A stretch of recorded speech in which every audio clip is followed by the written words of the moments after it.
Hey, hey, hey, everybody. It's that time. It's Wednesday afternoon. It is a wet and rainy day, but it's cozy here in my office. That's right. It's the Real Deal Pod with Allister and Geoff, and we are here for an exciting episode number 35. Geoff, my man, how you doing, buddy? I am doing well, sitting here in my shorts still and Holding my on to shirt. summer. You know what? I went for a run this morning and as you know, or as you may know, it was raining. So Yeah. do you think that would stop me? Nope. It did not stop me. So I went for a run along the Abbey Dike and up the Abbey Grind and came home and just jumped right back into it. So it's crazy. It's been a crazy last couple of days, and I think with these predictions of an insane 2025 spring market, I think there might be some traction to that. Right? Right? Well, that's good, my man. I myself, I've been busy, dude. I actually forgot it was Wednesday. Almost forgot our pod. I've been going crazy. Had a great weekend though. It was nice. It was relaxing. Um, Took some time to celebrate Remembrance Day as I always do. Yeah, but yeah, I'm gonna go out for a run later today. Actually, I've been so busy I wasn't able to go do it this morning. So I am How not far? like you. What kind of run do you do? Like what do you normally You do? know, it's usually just about 3K and it's just Okay. around my area. It's not, I kind of just, there's this trail loop that goes through Hazel Grove School and down around through Nice. Clayton Heights and the back trails over there and stuff like that. So I kind of just loop it around. I found the trail. I found the distance when I moved over here. And that's what I always say. When you move into an area, kind of get to know the area, where you like to walk, where you like to do things and time out your things. It's really fun to Yeah. do. So yeah, I got my way, and so everybody knows me now. So when I'm running, people wave and say, "Hey, how you doing?" So it's nice. It's like a great community feel. Awesome. Yeah, Yeah, that's awesome. man. You Yeah. can figure out a lot of things when you're running.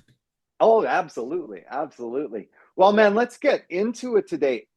Before we kick it off, though, I just wanted to touch on a quick article that I read this morning, super, super fast, because we've been talking consistently about housing and all of that sort of stuff. It was the focal point of the most recent election that we had here in British Columbia. It's going to be the focal point on the election coming up, right? So it's all about housing. And so Stats Can actually released they do a piece on building permits, on the value of building permits. And what they found was the value of building permits in Metro Vancouver dropped substantially. So I won't get into it. Like I said, value of building permits are the total dollar of amount of building permits that are issued for new construction and major renovations. So they were down, what was it, 40.8% versus last year, right? And as BC as a whole, we were down, what was it, 40.5% to last year. Now, the reason why I found that so striking was all of Canada, the rest of Canada was up.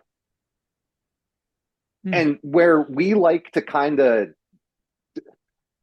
I don't know, compare ourselves, for lack of a better term, to Ontario and Alberta when it comes to housing prices, well, theirs actually increased as well.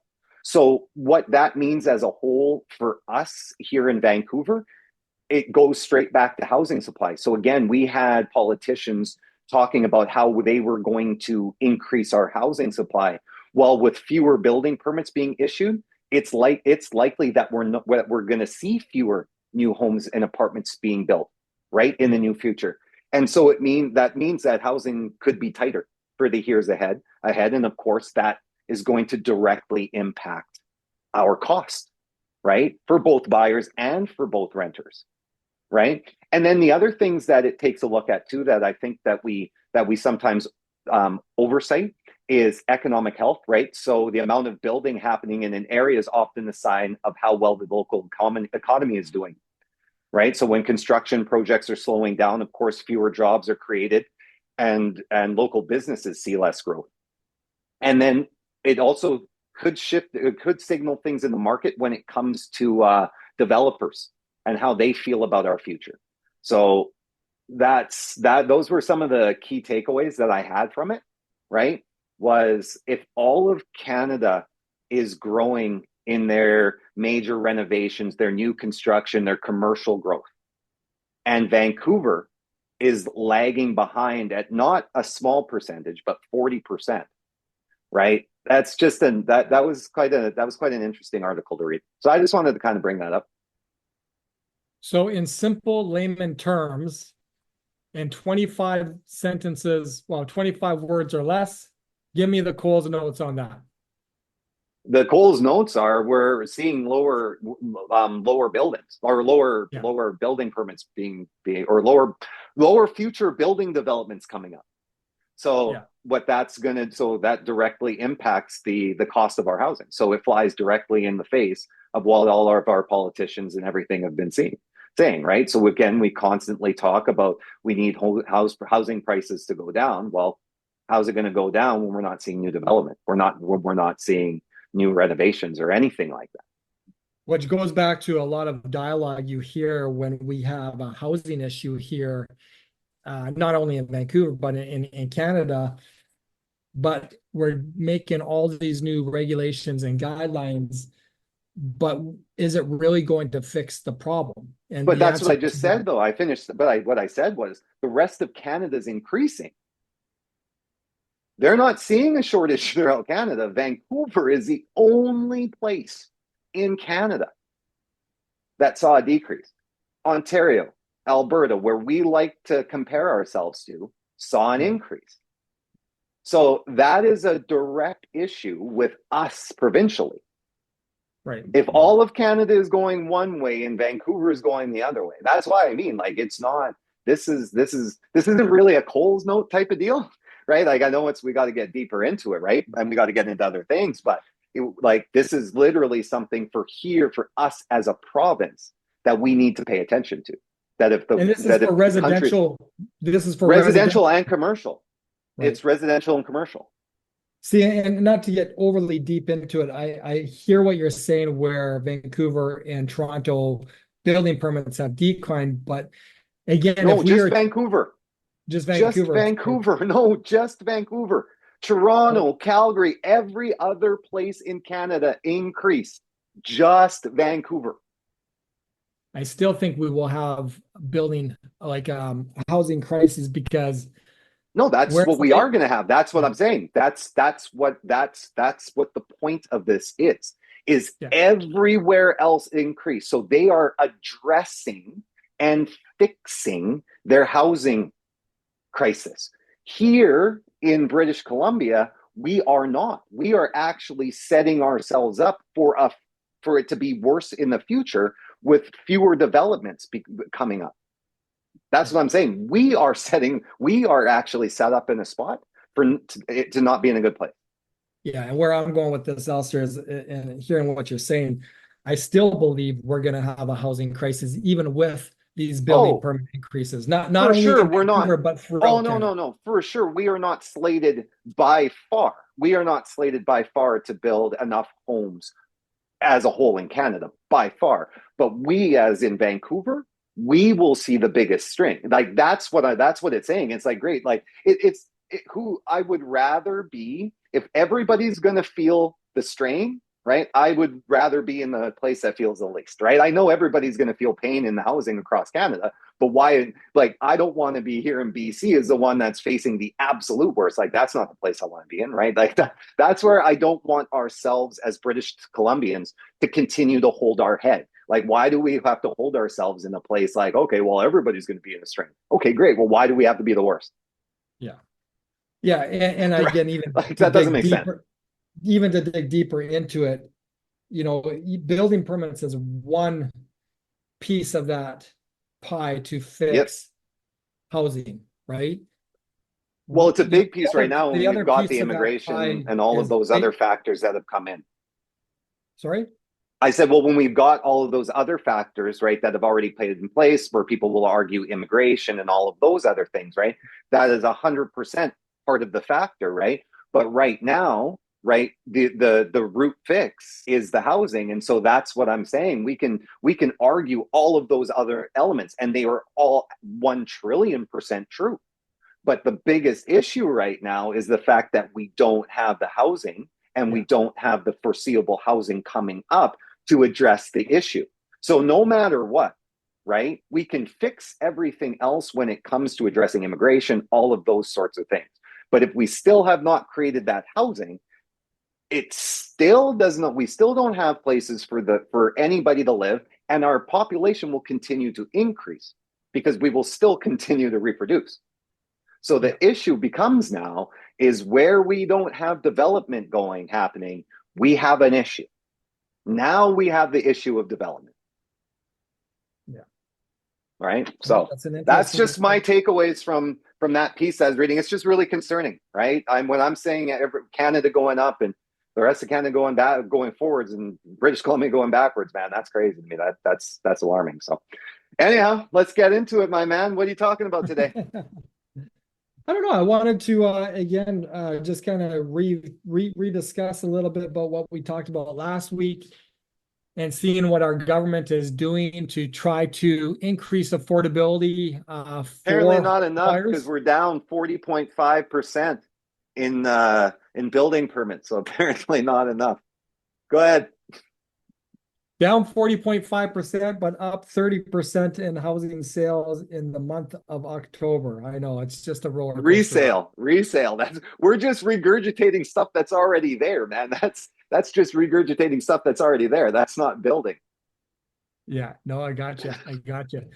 So yeah, what I wanted to do is I just wanted to kind of recap a little bit about what we spoke about last week as far as what our government is doing to try to increase affordability. And then I wanted to talk to you a little bit about, the Charter Bill of Rights and the Renter Bills of Rights and homebuyer rights, because I think that's also important for people to understand as we, move forward into 2025. But yeah, so I'm going to quiz you. Remember, so insured mortgages, they're going to go from $1 million to What? What? 1 million to 1.5. exactly. I knew you had it. I So had it. again, I was just joking. What? Okay, go. so what that means again, folks, is that as of today, if you are purchasing something over $1 million, you need a 20% down payment. So you need Right. 200 grand. Come December 15th, that is actually going to be pushed up to 1.5 million. So again, it's going to allow people who may not have the down payment to buy homes over $1 million to come in and buy homes that are 1.5 million or less with 5% down on the first 500,000, 10% on the remainder, right? So again, it's trying to increase buyers to come in, especially in Vancouver, especially in Toronto, where they don't have to come in with as big of a down payment. So again, trying to create space for more sales. The other thing was the 30-year amortization. This to me is a big one. This again, as of August 1st, for first-time home buyers. This was for all first-time home buyers buying newly built homes that they could use that 30-year amortization with less than 20% down. But again, come December 15th, which is pretty much just a month away, it's going to be for all buyers that are buying new homes that they can use that 30-year amortization with less than 20% down. That's the big one. That's the That big one. is big. That is big. And even though I was going to say let's pause and explain to people what first time home buyer is, because again we know that there's a couple different buckets for it, right? But just Yeah. the fact that now we don't have to explain that, right? Now that the fact that they literally broadened it to everybody, it's that is a wonderful thing. Yeah, it's crazy too that a lot of these rules are rolling down to first time home buyers. I think Yeah. again, and I think what we're seeing a little bit now is that the government is recognizing that, hey, like, you know what, it doesn't always have to be a first-time homebuyer to make housing more affordable or easy to get into, right? Like Yep. it's about your second or third, or there's, why does it always have to be a first-time homebuyer? So it's nice to see that kind of Yep. rolling in with these policies. The other one too is again, 7 out of 10 mortgages are going to be renewing here up in 2025. So 7 out of 10 people, and not having to basically qualify with the stress test if we are planning on switching to another lender. So that's So that is the one I actually wanted to discuss with you. Because I wanted to get your take just super quick on how that affected you, or how you felt that was going to affect the mortgage industry and the relationships that you guys build with your clients. well, are you talking about with renewals?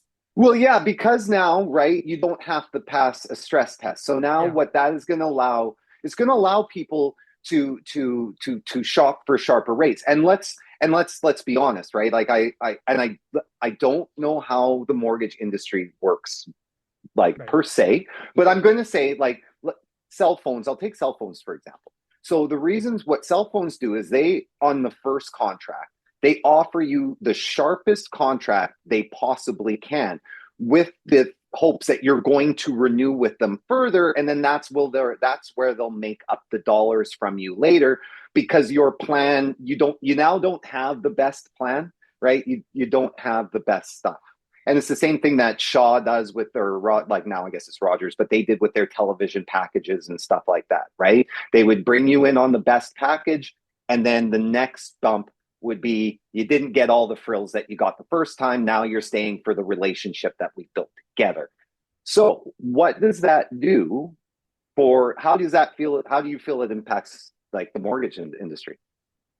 Well, I think when you take a look at mortgage renewals, Yeah, right, the first thing that we need to understand is that most Canadians actually just renew with their existing lender. sure. Okay. And the reason they do that is easy. You don't have to requalify. And sometimes borrowers just don't realize that they can't. They feel that they're stuck with that financial institution until their mortgage is paid off. So there's a little Okay. bit of an education in there.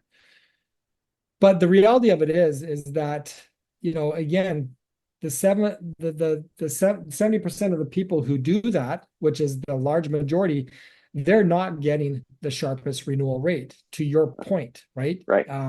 Is that they entice, not every lender entices you on the origination. Let's get you in, let's get you a great rate.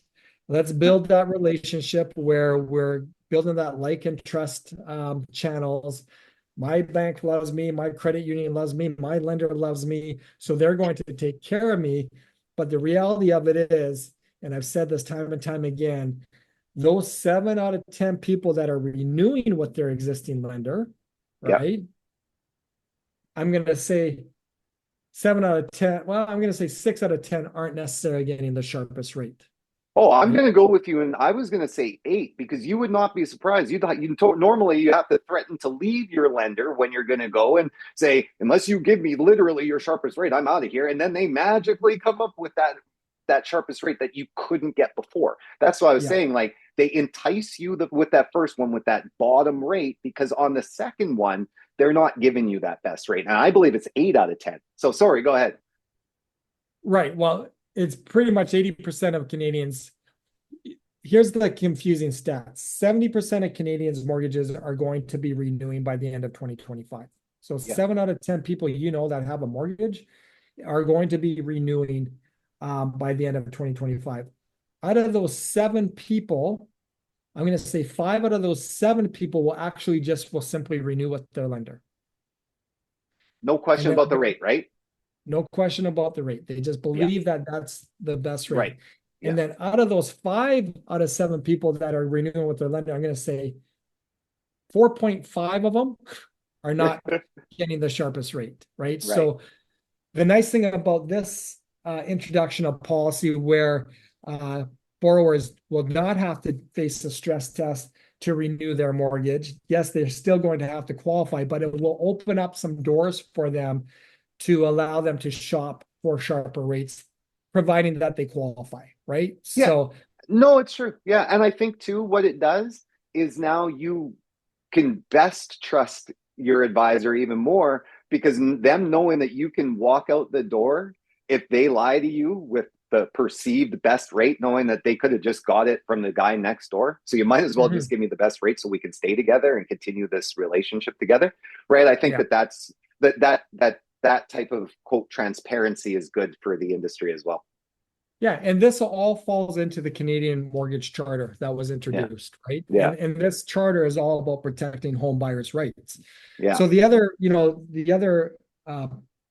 nugget here is within this charter is that mortgage hardship relief, and that pretty much, to be simple, is just protecting home buyers' rights with lenders and lenders for enabling themselves to work with buyers that are in distress and give them opportunity and options with struggling homeowners to avoid foreclosure. So this was really, really big with everybody getting into mortgages at COVID time, ultra low rates. Now we have the period where, hey, we're coming up to 2025.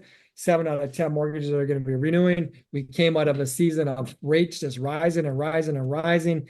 And everybody was talking about, the foreclosure rates that were going to be happening in Canada.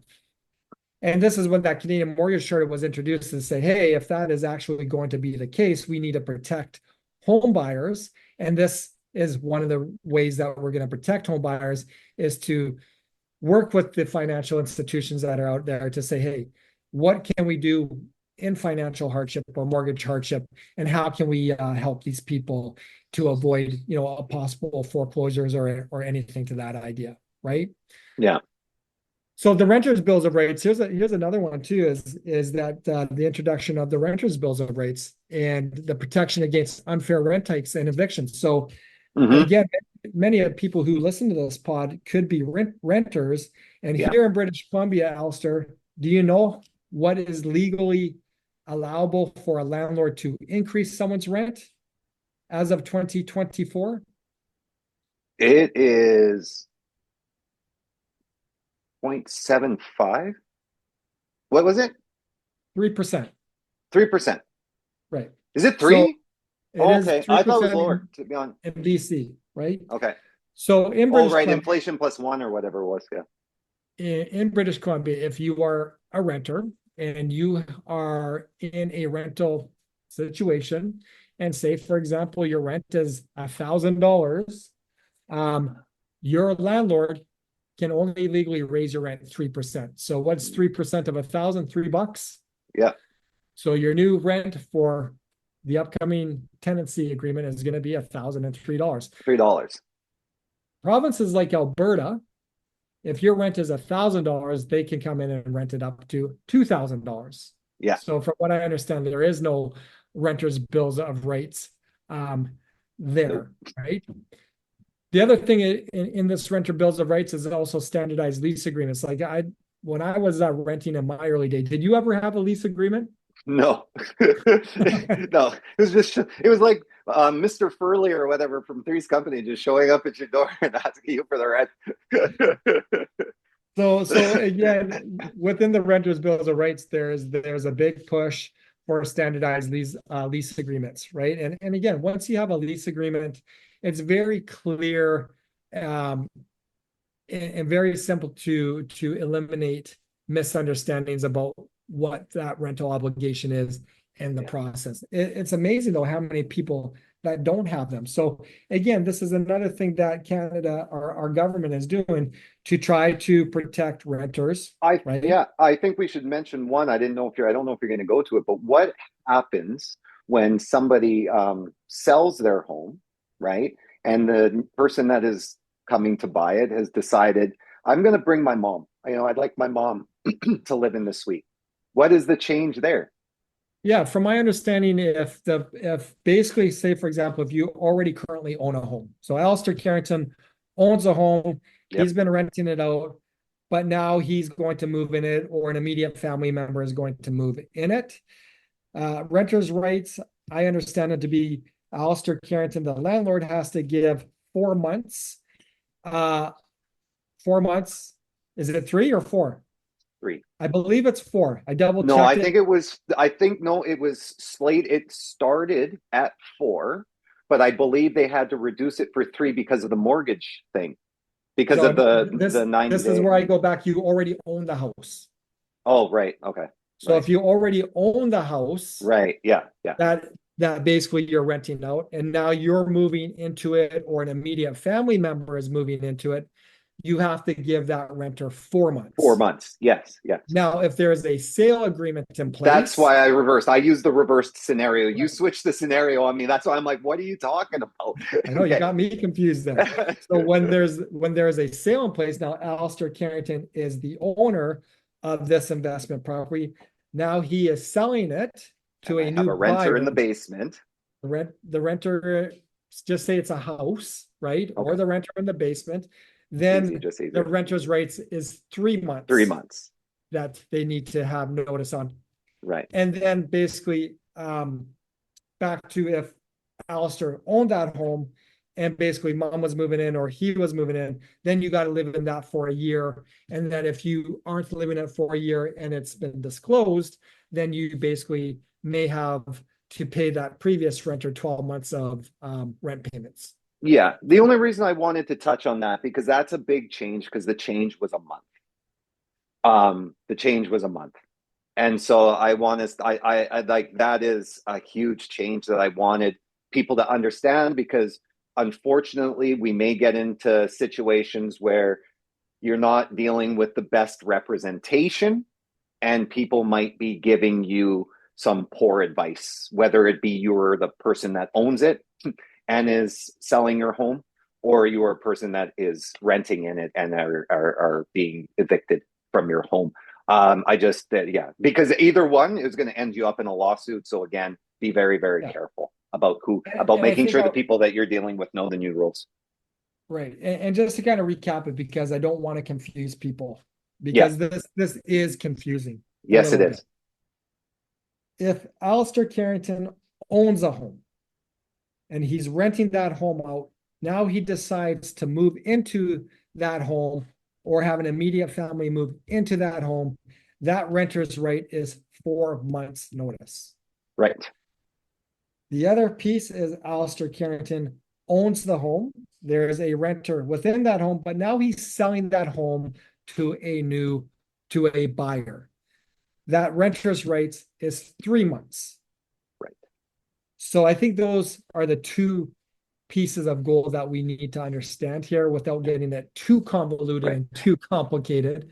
And Um, it's from the date of subject removal, just so you know. That's the date that that form has to be provided, is the date of yeah, subject because removal. you're right, because 3 months again, if your subject removal here is November 21st, it's That's three when the months. clock ticks. Right. That's when the clock ticks. Not if you didn't if you signed the contract in October, the clock didn't start ticking in October. The clock starts ticking if subject removal is today, November the 13th, that's when the clock starts ticking. That's the Exactly. difference. So Exactly. thought that was an important piece because that's one I think that's been glossed through over the past little bit of all the changes that have been going on.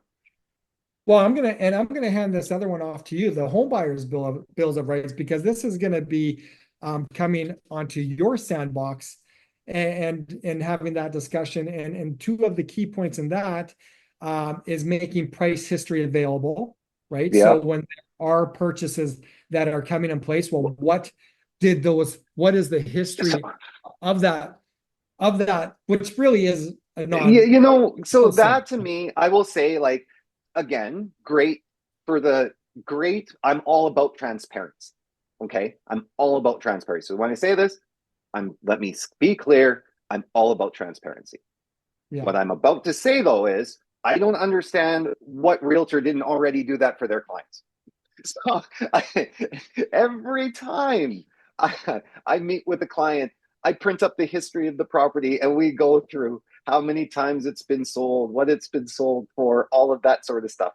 So That's the part that it kind of made me chuckle. Again, because I'm all for transparency, it's great to have it as a rule, but it's just kind of shocking that that's Yeah. not done already. That's not a practice as it is. And here's the next one, and this is a proposal, and I'm asking a lot of our realtor partners about this next thing that we're going to talk about, which is a proposal to curb blind bidding, which in the past, which has driven up home prices, like in Yeah. our COVID market where it was super, super insane. So from my understanding is that as of right now, if Alistair Carrington is selling a home and there's multiple offers, there is a disclosure form that goes to the buyers or the That's buyer new now. that's That's happening. new now. That is new. So there wasn't. So let's just stop. Before it was the wild, wild west. All right. So this is why these things are now coming in, is because of COVID and the absolute bleep show that it became. Right. So yes. So step one, they introduced. Oh my goodness, are we about a year into that now? They introduced as soon as myself, a realtor, gets a second offer, I now have to fill out a form that says I have more than one offer. Now, just like before, at no time do I have to tell you the value of said offers. So you can Yeah. know there's two now. Legally, I have to tell you, but I still don't have to tell you the value. I believe the proposal, though, is going to be coming that you now need to tell the value. Yes, that is the proposal. And I will say again, I am about transparency. And I believe that, yes, it should be shown. I think so I too. Yeah. don't care about the realtors that argue with me on this one. We can take this one offline because I'll get into it, man. Um, to me, they're looking for suckers. I'm not somebody that looks for a sucker of a realtor. So this is why you do it. It's why you do it. It's why people were even doing it when multiple offers had sort of started dwindling away at the end of COVID. There was still a few Vancouver realtors that came out to help their clients in the valley, right? And just threw offers out there, not knowing that the market had changed. And some people got some some some guys got soaked. Like Yeah. there were some people that were like 75, 85, 100K more because that agent didn't know the market had changed, Yeah. right?